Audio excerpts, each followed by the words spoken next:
Bonjour et bienvenue sur Explore, le podcast d'Exploring Happy. Je suis Hélène Schmidt, votre hôte, qui va vous parler de connaissance de soi, de design humain, d'entrepreneuriat conscient, de développement professionnel et personnel et de spiritualité. Ce podcast correspond à ma vision de la vie, profond et sérieux tout en étant léger et joyeux, intègre, authentique, enthousiaste et passionné. Il est fait de partage d'expériences, d'enseignements, de conseils et d'opinions personnelles, qui dansent autour des différents sujets évoqués.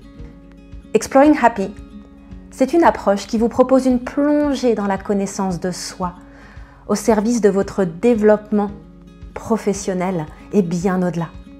Alors, installez-vous confortablement. Nous partons ensemble en exploration.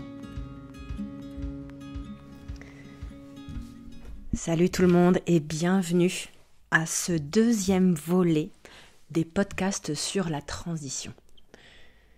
C'est très rare que je m'y prenne à plusieurs fois pour enregistrer quelque chose. Ça m'arrive 2-3 fois par an, grand maximum. Et je me suis interrogée sur pourquoi ce podcast, particulièrement ce partage, était l'un de ces cas de figure. Et j'ai fini par réaliser que c'est parce qu'il contient, de mon point de vue, l'essence de ce que j'essaye de communiquer aux gens depuis des années et aussi de ce que je souhaite partager et faire vivre comme expérience à travers le programme Voyage intérieur. On parle d'appartenance, on parle de soutien, on parle de comprendre autrui et de se sentir compris, on parle de stimulation, on parle d'inspiration et on parle de l'introspection que tous ces différents facteurs permettent. Lorsque je vous ai laissé en fin du précédent podcast sur la transition, je vous avais laissé à mes premières semaines après avoir quitté mon job et vendu mon appart, et je vous avais dit que je vous parlerai de la suite dans un épisode dédié. Cette suite, elle a commencé par, et ça, un an complet d'errance.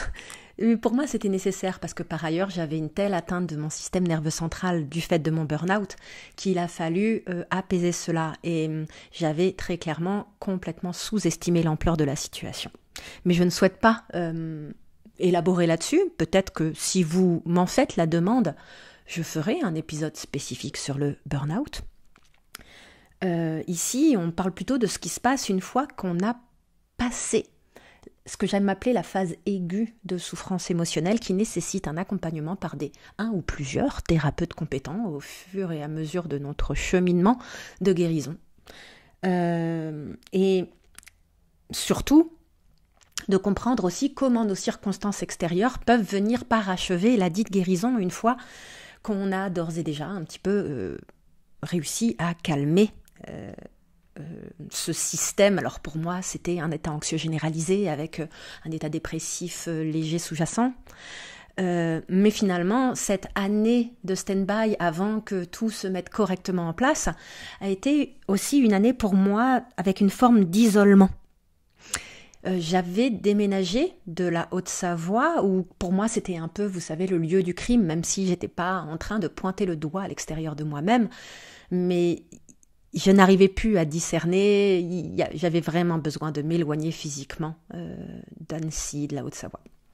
Me voilà au Pays Basque, où j'avais plein d'amis, des potes de longue date que j'ai connus par la luge, le skateboard. Pour celles et ceux qui ne savent pas à quoi je fais référence, n'hésitez pas à regarder mon TEDx, le premier en français, où je parle de mes années à roulette, j'appelle ça, mes années de sport extrême. Et il y avait plein d'autres gens que je connaissais, certains parmi des proches amis, des gens aussi que j'ai connus et avec qui j'ai créé des liens, mais globalement, j'étais entourée de personnes qui, sauf une exception, que je n'arrivais pas à voir aussi souvent que je voulais, ne comprenaient absolument pas ma démarche. Et je me suis même retrouvée à habiter en coloc avec des gens qui ne savaient pas, enfin qui prétendaient ne pas savoir ce que c'était l'anxiété et le stress. Donc on ne saura jamais si c'était de l'enfouissement de leur part ou si ils ont une capacité, des gens qui été sur des jobs saisonniers, des choses comme ça, et que j'admirais beaucoup vis-à-vis de leur capacité à lâcher prise et à être dans une vraiment liberté. Moi, cette année m'a permis progressivement d'ouvrir mes prisons mentales, d'apprendre à m'autoriser à faire ceci et cela, et ça a été vraiment une rééducation. Mais tout a basculé lorsque, d'abord j'ai fait un premier voyage à Bali en janvier-février 2015. C'est là que j'ai rencontré, au hasard d'une rencontre dans un hôtel, deux nénettes qui allaient rejoindre ce qu'on appelle un accountability group. Donc c'est il n'y a pas d'équivalent en français. On peut parler de mastermind, de groupe d'entrepreneurs que les personnes soient établies ou en développement entrepreneurial, et ça je l'ai compris après, même en transition de carrière, se réunissent, se soutiennent, partagent leur cheminement, leur challenge, partagent leurs compétences, partagent leur point de vue. Et je ne savais pas à l'époque, en rencontrant donc ces deux personnes, Lorna, une anglaise, et une autre, une australienne. Pourtant c'est resté une copine, mais là au moment où j'enregistre, j'ai un petit trou de mémoire. Bref, je rencontre ces deux nénettes qui étaient sur le point de rejoindre cet incubateur. Elles m'ont proposé de venir voir, parce que quand je leur ai raconté ma situation de vraie vie de transition, en mode qui suis-je, où vais-je, dans quelle étagère, de déconstruction de tout un tas de croyances et de cheminement vers moi-même, et j'étais au balbutiement du dit chemin, malgré des années de thérapie, j'ai pas osé y aller. Mais je suis restée en contact avec l'une d'elles, Lorna, qui m'a dit « Écoute Hélène, je comprends très bien pourquoi tu n'oses pas venir. Je pense que à ta place, j'aurais sûrement fait pareil. Mais tu sais, moi, ce qui a fait que je suis là aujourd'hui à Bali à rejoindre cet incubateur, c'est qu'en premier lieu, je suis allée à un festival de transition de carrière consciente où en fait, il y a cette association, cette organisation anglaise qui s'appelle Escape the City, qui organise une fois par an un festival qui s'appelle Escape to the Woods, où il y a tout un tas d'entrepreneurs sociaux, de différents startups également avec du sens, de gens qui viennent partager leurs témoignages de leur reconversion, et c'est hyper inspirant. Donc avance rapide, plusieurs mois plus tard, je me retrouve à Escape to the Woods, début septembre 2015. Ça sert trop à rien que j'élabore sur ce qui s'est passé avant. C'était un peu du lost in translation, divers et variés, mais tout ce chemin m'a amené en Angleterre début septembre 2015. Et l'inspiration, la stimulation, l'espoir, l'ouverture de perspective que j'ai ressentie en étant entourée de cette centaine de personnes qui soit en étaient au même stade que moi, soit étaient légèrement en avance, soit n'étaient même pas encore là pour certains avaient encore leur job corporate. Moi, à ce moment-là, ça faisait quasiment 1 an que j'avais quitté mon job et vendu mon appart. Le degré d'inspiration et de positivité et d'élan et de joie et de sens que j'ai ressenti lors de ces 2 jours et demi, je ne peux pas le qualifier en mots. Et une semaine après, même pas, je dirais 3 jours après, j'étais inscrite pour rejoindre le fameux, on va dire entre guillemets, incubateur balinais auquel les filles que j'avais rencontrées en janvier avaient participé. Eh bien, c'était mon tour d'y aller. J'ai pris mes billets d'avion en réservant 2 mois de cet incubateur, en me disant, 2 mois va sûrement se transformer en 3, voilà. J'ai passé 2 ans à Bali. Enfin, on va dire toute cette aventure s'est calée sur quasiment 2 ans. Avec au milieu 6 ou 7 mois revenus en Europe, dont la majorité passée à Barcelone, où j'étais venue pour 15 jours et j'ai fini par y rester 5 mois. Voilà, le but de ce podcast n'est pas de vous raconter en détail tout cela, même si je le pourrais, parce que c'est très intéressant, c'est de zoomer sur ce que j'ai vécu à Escape the City et ce que j'ai ensuite vécu au double, au triple, une fois que j'étais à Bali. Alors, je ne suis pas en train de vous dire qu'il faut partir à Bali pour trouver l'inspiration pour votre conversion. Vous pouvez. J'ai quand même vécu un âge d'or là-bas. Aujourd'hui, l'île est un peu plus envahie par des nomades digitaux, par des influenceurs, par des trucs. Mais il reste certains endroits préservés, des endroits et des communautés extrêmement inspirantes dans les espaces de coworking. Ça, il n'y a pas de doute. Donc, si à un moment donné, vous voulez vous faire ce cadeau, foncez.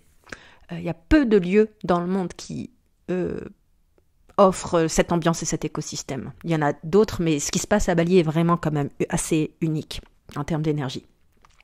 Ce que je veux dire par là, c'est que la raison d'être de Voyage intérieur, c'est avec humilité et à mon niveau, et certes en ligne, mais aller savoir si on va finalement décider de se rencontrer en vrai à un moment ou à un autre, bien c'est de créer cet espace pour vous. Un espace où vous n'êtes plus isolé dans votre démarche, un espace où vous êtes compris, un espace dans lequel il y a des gens qui sont passés par là où vous êtes en train de passer, ou qui sont sur le point d'y passer, ou qui y sont actuellement. Donc il y a vraiment les 3 étapes. Et c'est ça qui est vraiment important, c'est d'avoir des gens, et là le groupe est en train de se constituer au moment où j'enregistre ce podcast, et c'est vraiment cette clé d'avoir des gens qui sont au même niveau que nous, des gens qui sont un peu plus avancés que nous, des gens qui sont un peu moins avancés que nous. Les 3 catégories sont importantes pour notre réalisation et pour notre contribution et pour notre stimulation. Soutenir et être soutenu, comprendre et être compris, stimuler et être stimulé, inspirer et être inspiré. Tout cela, c'est la recette. Et Voyage intérieur est fait pour vraiment créer cet espace et avoir un maximum de moments d'échange, de moments aussi où vous pouvez collectivement et individuellement venir vous déposer à travers des pratiques méditatives, des pratiques de relaxation diverses. Si vous avez regardé le détail, vous comprendrez pourquoi quand vous le vivrez, à quel point ces moments sont importants. Il y aura certes des moments de transmission de ma part, il y aura aussi des moments d'atelier. Et il y aura du travail personnel, mais ce travail, vous pourrez décider de le faire en partie seul, vous pourrez aussi décider de créer des groupes de travail entre vous. Voyage intérieur a aussi vocation à être une co-création, en ce sens où l'agenda que j'ai créé est un agenda prévisionnel. En fonction de la dynamique du groupe, en fonction des besoins, on va aborder tous ces sujets-là, mais il est possible qu'on rajoute 1 ou 2 semaines pour créer des espaces de décantation plus importants pour les participants. On va peut-être aussi inverser l'ordre de 2 ou 3 sessions pour maximiser en fait l'intégration, l'imprégnation, l'introspection et il y aura également ces moments d'inspiration et de stimulation à travers les partages d'histoires des uns et des autres, mais également sûrement à définir, aussi en fonction de ce que je ressens du groupe, le choix d'intervenants spécifiques pour vous donner, pour ouvrir les possibles aux gens qui participeront à ce groupe. Si je devais résumer ce qui a fait que j'en suis là où j'en suis aujourd'hui, c'est l'état d'esprit que j'ai développé pendant en particulier les premiers mois où j'étais à Bali. Parce que derrière, je n'ai fait que le maintenir en maintenant aussi des liens avec des personnes spécifiques de cet écosystème. C'est ça qui fait toute la différence. C'est ça qui m'a permis aussi et là je le dis avec toutes les précautions possibles, de résister à l'hyper-rationalisation qui va se passer autour de soi dans, en particulier la culture française, même européenne plus largement. Mais c'est vrai qu'en France, c'est particulièrement présent, où les gens vont bien trop souvent et bien malheureusement s'interdire de faire certaines choses ou d'envisager certains projets parce qu'ils vont le passer bien trop vite à la moulinette du business plan, de ceci, de cela, de la rationalisation, de la peur, de aussi ce que autrui pourrait penser d'eux. Lorsqu'on se plonge dans une démarche de reconversion ou dans une démarche de développement entrepreneurial ou qu'on décide de mettre à plat un business déjà établi, on va se heurter à l'incompréhension d'un environnement humain qui est la réalité de notre entourage à ce moment-là et qui, sauf exception, n'est pas équipé pour comprendre la dynamique dans laquelle on se trouve. En effet, il y a tout un tas de gens qui avancent dans la vie sans se poser le quart des questions que se posent les personnes qui viennent à moi.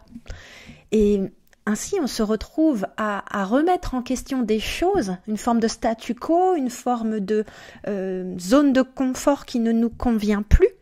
Et on va faire face aux résistances et aux incompréhensions de notre environnement humain, de notre entourage qui nous veut du bien et pense bien faire en nous dissuadant ou en rationalisant, alors qu'au fond de nous, on a cet appel profond et que aussi incertain et un peu effrayant cela soit-il de remettre les choses à plat, en fait c'est une force à l'intérieur de nous qui est inexorable et ça nous fera plus de mal de la nier que de l'embrasser, même si c'est déstabilisant et incertain et quelque chose qu'on ne peut pas contrôler, d'embrasser cette force intérieure, cet appel à plus de réalisation, à plus de justesse, à plus d'épanouissement. Si vous avez cet appel en vous, ça ne sert à rien de le réfréner. Et c'est aussi tout à fait OK que vous décidiez de mener cette démarche sans impliquer vos proches s'ils ne sont pas en capacité à comprendre et ou s'ils ont tendance à juger avec leurs outils, leurs perspectives, votre démarche. Eh bien, trouvez un entourage qui va, dans le cadre de cette démarche, vous apporter cette notion d'être compris, d'être soutenu, d'être inspiré, qui va être dans cette même démarche introspective. Cela vaut de l'or. Et c'est ça qui va faire qu'une démarche va se faire ou va s'interrompre. Il y a vraiment cette expression en anglais « make or break », donc faire ou casser, qui ressort pleinement. Il y a des facteurs qui sont capitaux à la réussite ou à l'échec d'une telle démarche. C'est une démarche courageuse, c'est une démarche audacieuse, c'est une démarche glorieuse, si je peux m'exprimer de la sorte, et c'est une démarche qui va être incomprise, jugée, malmenée par des personnes qui ne sont pas en capacité à la comprendre. Donc, il s'agit aussi d'être très discernant sur ce qu'on confie à qui à propos de notre cheminement intérieur et ou de notre cheminement de développement entrepreneurial ou de reconversion ou de questionnement d'un business établi. D'où la création de voyages intérieurs et d'où la préciosité de ce que j'ai pu trouver à Bali et en Angleterre et qui a fait que j'en suis là aujourd'hui. Et je ne dis pas qu'il faut être complètement irrationnel et déconnecté de la réalité matérielle. Ceux qui me connaissent savent que je suis très prudente là-dessus. Et je dis aussi que l'hyper-rationalisation est une maladie que j'ai vue bien trop souvent autour de moi depuis mon retour en France.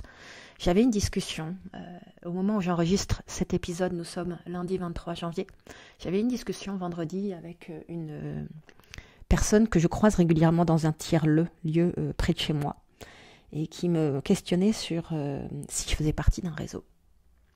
Et donc je lui ai, un peu sur la pointe des pieds, je lui ai expliqué que j'avais vraiment essayé depuis mon retour en France, mais que j'avais jamais trouvé en fait un espace qui me permettait d'ouvrir mes possibles au-delà en fait d'un ancrage de mon point de vue trop limitant dans certaines manières de fonctionner au niveau français. Alors je suis sûre que entre temps cela a évolué, qu'on soit très clair, j'ai fait ces essais en 2017.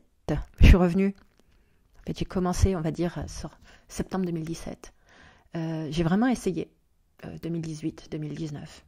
Puis à un moment donné, j'avais lâché et puis ensuite il y a eu Covid et mon activité a vraiment explosé. Avant j'en vivais mais c'était pas waouh. Et vraiment en 2020, tout a explosé et ça ne s'est plus arrêté depuis. Et comment dire, j'ai pas réessayé depuis de trouver un réseau et j'ai l'impression que certaines dynamiques et certains états d'esprit ont bougé et j'en suis ravie.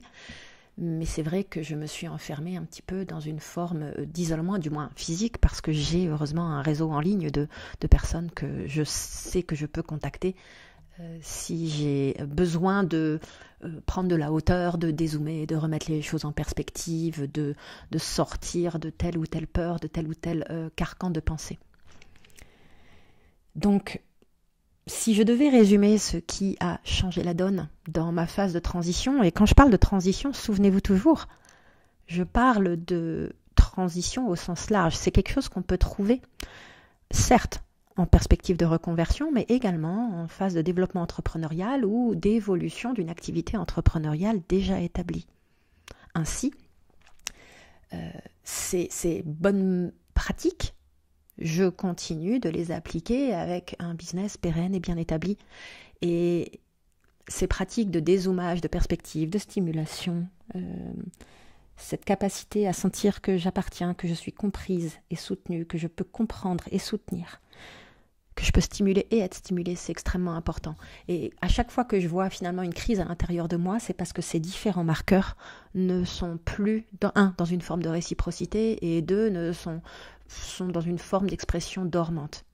Et c'est d'ailleurs pour cela que je rebougeais régulièrement, aussi avant Covid, et je réalise, vous voyez, en toute transparence, parce que c'est hyper important d'expliquer aux gens, et en particulier à celles et ceux qui vont décider de rejoindre Voyage Intérieur, que c'est quelque chose sur lequel il faut régulièrement être vigilant. Et j'avais prévu de bouger en 2022, de retourner, à vrai dire, à Bali. Et tout un tas de pépins de santé ont fait que je n'ai pas pu avancer là-dedans, mais j'ai trouvé, via un écosystème plus dans la sphère personnelle, via des formations, ça s'appelle la bioénergie que je pratique et que j'apprends. Bien, j'ai trouvé en fait cela. Mais aujourd'hui, je souhaiterais, en 2023, vraiment mettre l'accent, et d'ailleurs c'est le thème que j'ai fixé pour l'année 2023, sur le partage. Et ces thématiques, également dans ma sphère entrepreneuriale, reviennent de manière centrale. Faire évoluer de manière à nouveau consciente et remplie d'introspection, de manière consciente et introspective, c'est ça que je cherchais. Faire évoluer mon activité dans une nouvelle phase, dans une nouvelle mue, car c'est un mouvement constant. Et c'est pour cela que Voyage Intérieur existe, et ce sont les outils que je vais transmettre dans Voyage Intérieur que je continue de mobiliser pour moi-même, car on découvre et on redécouvre toujours des trésors de nuances et de profondeur supplémentaires qu'on n'avait pas pu connecter lors de notre mue précédente parce qu'on n'était pas encore à ce niveau de connexion, de certaines compréhensions. Donc voilà, c'est ce que je voulais vous raconter. Mon conseil, que vous soyez en transition de carrière, que vous soyez en développement entrepreneurial ou que vous soyez entrepreneur établi, ce sera toujours de cultiver appartenance, soutien, compréhension, stimulation, inspiration, et tout cela au service de votre chemin d'introspection et de réalisation. Si vous voulez en savoir plus sur Incarnation, tous les éléments, les liens sont détaillés dans la description.